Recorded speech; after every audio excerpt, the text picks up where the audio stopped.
મગફળી, મગ, અડદ અને સોયાબીન પાકની ટેકાના ભાવે ખરીદી માટે આગામી તારીખ 1 થી 15 સપ્ટેમ્બર સુધી નોંધણી કરાવી શકાશે।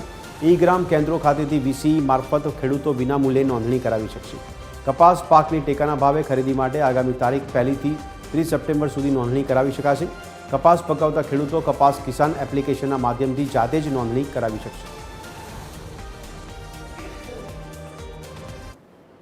કેન્દ્ર સરકાર દ્વારા ટેકાના ભાવે ખરીફ ઋતુમાં જે પાકોનું ઉત્પાદન થાય છે તેની ખરીદી માટેની નોંધણી કરવાની ખેડૂતો પાસેથી સરકારે તારીખ 1 સપ્ટેમ્બરથી 15મી સપ્ટેમ્બર સુધી ગામડાઓના ઈ-ગ્રામ સમૃદ્ધિ કેન્દ્રો પરથી નોંધણી કરવા માટેનું આયોજન નક્કી કર્યું છે। આ નોંધણી તદ્દન વિનામૂલ્યે કરવામાં આવશે।